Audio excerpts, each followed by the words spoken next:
Ethics with S. Ansari remains the best ever choice. Do you know that ethics paper is the only paper in general studies that pays more with less efforts? One can easily secure 130 to 140 marks. Lukman IAS is a well-established name since 2014 for ethics paper. We offer 3 types of courses: Ethics Foundation course, Ethics Case Studies, and Ethics Test Series. Since 2015, Lukman IAS students have maintained the records of securing the highest marks in this paper. So, why to wait? Contact us today for more information. Hi everyone, my name is Mourya Bharadwaj. I have secured All India rank 28 in the recent civil services examination. So today in this video I would like to explain the mistakes I have made in my previous attempts as well as tips for working aspirants who are preparing for this examination. Firstly, I would like to start with the common mistakes or the mistakes I have done in my earlier attempts, and I hope that the aspirants who are preparing would learn from these mistakes and would not repeat them in their preparation. So I have taken 5 attempts to clear this examination. The mistakes which I made in earlier attempts are, first thing was, firstly, while starting the preparation itself, one has to be decently aware of the examination, its pattern, different stages. So one has to do some groundwork before he starts his actual preparation. That groundwork includes talking with seniors who are already in this field, or talking with candidates who have cleared this examination, following the videos of toppers who have cleared this examination, understanding what is the syllabus, what are the requirements, what is the optional subject that you are going to take, and what is the syllabus of the optional, whether you are liking that subject or not. So all this basic preparation you have to do, and it usually takes 30 to 45 days. So one has to dedicate that time before starting his preparation so that he will be completely aware and he won't be doing any mistakes in this examination. So that I did not do. I directly started my preparation and I started figuring out things as and when I am preparing, because of which I had made several mistakes in my first and second attempts and I did not clear this examination. So that is my first mistake. Second mistake was, when one candidate is giving his first attempt, it is better that he give that attempt after fully completing the syllabus or after fully finishing preparation.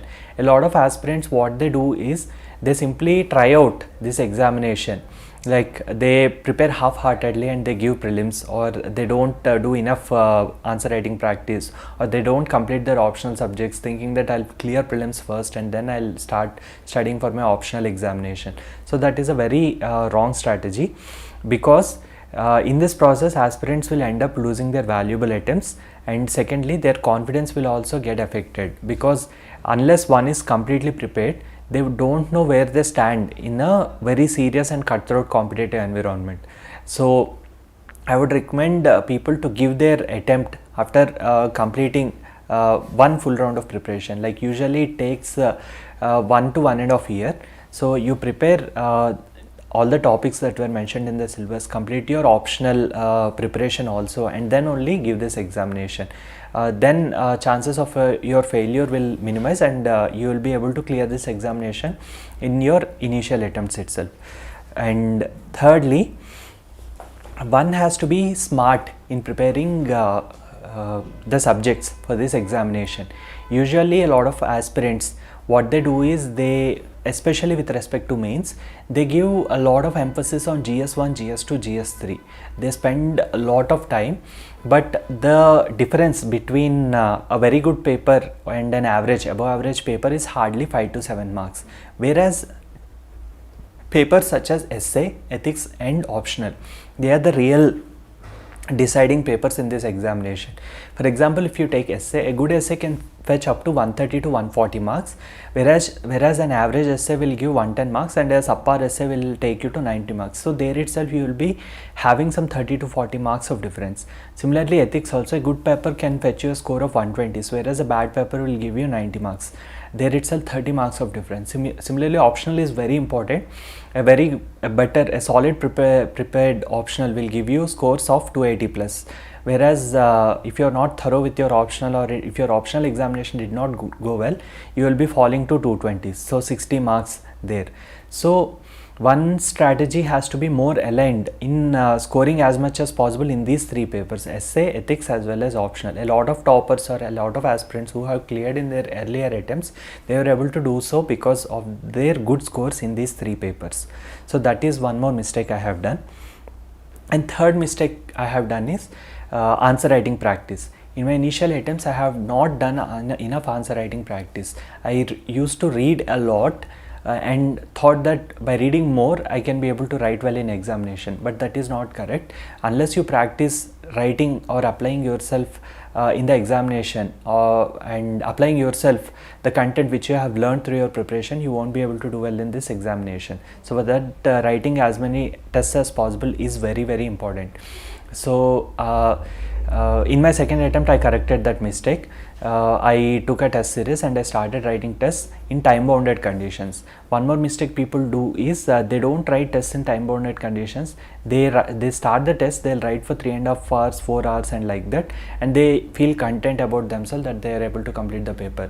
One should not cheat while writing mock tests. They have to write in time bounded conditions only then he'll be able to replicate the same performance in final examination. So that is important. Taking a test series, proper test series, and writing in time bounded conditions will help aspirants practice time management in examination, space management in examination. All these things are important. Once you get accustomed to what the examination, the mains paper, mains answer writing and all, you will be able to do much better in the final examination. So this aspect I did not do well in my initial attempts. And fourth major aspect is taking feedback seriously. So a lot of aspirants, what they do is they take a test series, they get it evaluated, they see their marks and they get content. They do not analyze what their mistakes are. So they keep doing the same mistakes again and again. So the most important thing is if they had subscribed to any test series, try to take the feedback positively, work on that feedback and make sure that you don't repeat those mistakes in the next test which you are writing. It is only through this process one will be able to improve himself and he will be able to do well in his final examination. That is one more important thing. And another important thing is giving disproportionate amount of time to few questions. A lot of aspirants, what they do is in initial 1 hour while writing mains, in initial 1 hour they'll be attempting only 50 to 60 questions. Next 1 hour they'll be attempting 70 to 80 questions. Last 1 hour they'll be attempting 120 questions. That should not be there, because if such a thing happens, it will definitely lead to poor scores because you won't be writing the last questions well. So one has to practice this time management well. First 1 hour he should be writing 80 questions. Second hour he should be writing 80 questions, and third last hour he should be writing 90 questions. So that way he has to balance or evenly pace his answer writing. So that is very important. For that I have followed this technique. So every time when I start a paper, DKT UPSC CSE, अगर आप केवल civil service परीक्षा के prelims, mains और interview के video देखना चाहते हैं तो सब्सक्राइब करें DKT UPSC CSE चैनल। यहाँ आपको टॉपर्स के वीडियो रैंक के हिसाब से अरेंज मिलेंगे। चैनल के लिंक के लिए डिस्क्रिप्शन बॉक्स में जाएं। half an hour before the paper I used to write for 15-20 minutes so that my hand gets out of that inertia condition, and I used to jump straight away in the examination rather than taking my own time to set the pace of my writing. So that is one major technique that has helped in this mains. And one more mistake, common mistake aspirants does is repeated revision. A lot of people, what they do is they read once or twice and they get content that they have completed the syllabus, but for mains one has to revise at least 4 to 5 times. So repeated revision is the key for writing fast in the examination. So whatever repeated revision and limited sources. These two are very important in doing well in this examination. A lot of aspirants, what they do is they go after every other source that is in the market, and they waste the time and energy. So stick to some basic sources, make a short notes out of it, and repeatedly revise the same short notes. You will be able to do very well in the examination. Have that crisp notes for each and every topic. Read it for 8 to 9 times, like that. Overall, you will be able to do well in this examination. Last important thing I would like to emphasize is your mental health during the examination time. Lot of aspirants, first thing what they do is they write essay paper or one paper, and if it did not go well based on their own standards, they feel really demoralized and they lose interest in writing other papers, and they end up not performing well in other papers also. Remember that a lot of times your perception of how you wrote the exam or how your paper went and the marks you get will not be correlated. There will be lot of divergence in your expectations and the marks you get. So take one paper at a time. Even according to you it did not go well, forget about it and just move on to the other paper and try to do well to the best of your ability in that paper. So that attitude is very important, especially during mains examination. Do not give up till your last paper. That spirit, that fighting spirit has to be there. Then only you will be able to give your best in each and every paper, and some or the other paper will help you get good score in the mains examination. So, and also lot of aspirants, they do not take care of their health, like they stop eating well during the last few days, their sleep cycles get disturbed, they suffer with insomnia, depression and all these things. So one important thing for mains examination is your state of mind should be at ease. You should be very calm, cool and composed. You should not let any thing irritate you or disturb your peace of mind. You should be very happy. I think in my third attempt, just before anthropology paper, I got very nervous and very stressed out. I felt burnt out, and I wrote the paper, and it was my third attempt with that subject, and I scored 210 marks. So exam time, mental state is very important. Last year, in fact, I was very calm and cool and composed. I was very jovial. I went to the examination in a very cheerful mode, and I was able to do well across all the papers. So that exam time mental health management is very important. Eat well, sleep well, spend time with your close people, be in a very positive frame of mind. Then only you will be able to give your mains paper well. So these are the common mistakes a lot of aspirants do. And after that, the second part of this video is about how working aspirants or working professionals have to manage their time with respect to this examination. Ethics with S. Ansari remains the best ever choice. Do you know that ethics paper is the only paper in general studies that pays more with less efforts? One can easily secure 130 to 140 marks. Lukman IAS is a well-established name since 2014 for ethics paper. We offer 3 types of courses: Ethics Foundation course, Ethics Case Studies and Ethics Test Series. Since 2015, Lukman IAS students have maintained the records of securing the highest marks in this paper. So, why to wait? Contact us today for more information.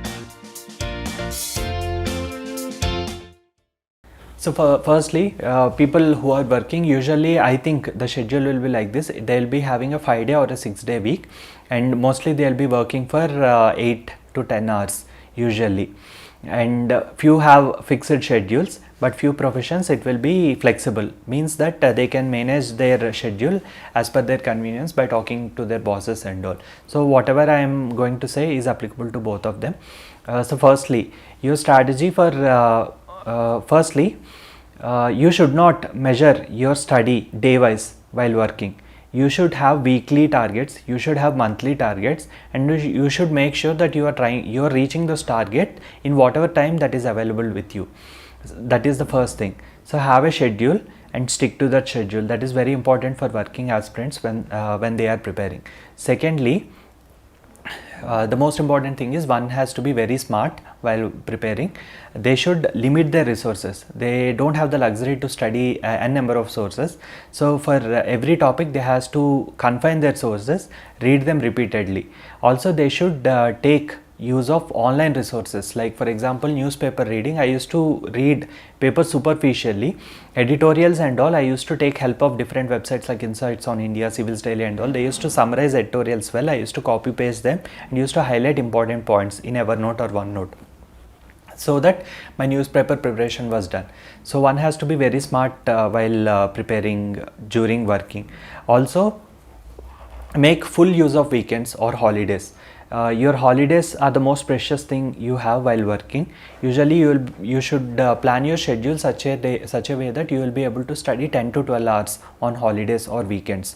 So that is very important. Whatever lapses or mistakes or time shortages you experienced during weekdays, you are going to cover in weekend. That should be the funda for working professionals.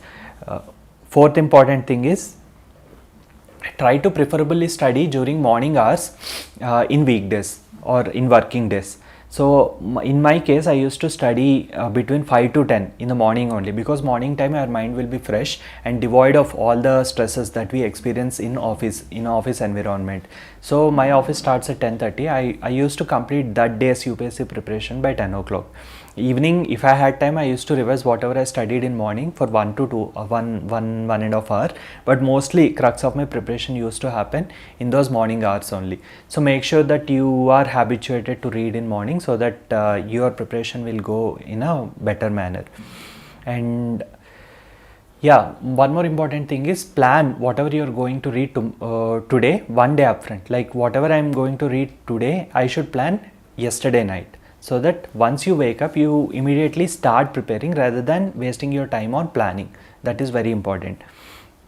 Also do not tell all your colleagues that you are preparing, because it will create unnecessary pressure and all such things.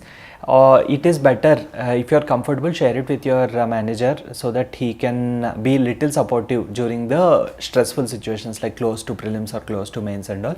But you don't need to tell everyone that you are preparing, because a lot of people have a lot of other passions also. Many people play different games or go hiking and all. So it is also like you are also doing it in your own time, so it is none of their business. So no need to tell each and everyone. And also manage your leaves well, because you would be needing bulk of leaves during mains examination. It is better you take 15 to 20 days of leave during mains. That is very important. And even before prelims, 1 week of leave is necessary, and before interview 10 days of leave is necessary. So make sure that you plan your leaves well upfront. And one more important thing is, you should leave office things at office only and come home. While preparing, you should not be thinking about office. When in office, you should not be thinking about UPSC. So you have to have those clear boundaries set. Then only you will be able to do well at both fronts. When you start mixing one into the other, you won't be able to do justice to either of them. So as a working aspirant, you would be facing with lot of stresses. You would be experiencing a lot of office politics and all these things. Try not to take such things close to heart. Try to ignore most of the negativity that is happening around you and focus more on your preparation. Be thankful that you have at least a job with which you are able to prepare, and focus. That should be your strong point rather than your weak point. That is one more important thing. And lastly, I would like to say that having a backup at least after 2 to 3 serious attempts is essential in these days. The exam is becoming uncertain year by year, and one has to be pragmatic about his chances and his career options. So in my case, I could not clear this examination for 3 attempts. Then I decided that I would focus on plan B, and I had joined a job, and I have consolidated my position in my organization, and I was able to give this attempt with job, and I was able to secure this rank solely because of the fact that I have a job during the lockdown, two waves of lockdown, and I was not under any financial distress or mental distress. So having a plan B or having a strong backup is important. When one's attempt count is higher, like 4 or 5 attempts, try to see this aspect also. So Yeah, with this I conclude my talk, and I would like to extend my thanks to DKT for allowing me to share my strategies as well as mistakes, so that it will be helpful to the aspirants who are preparing for civil services. I wish all the aspirants all the very best.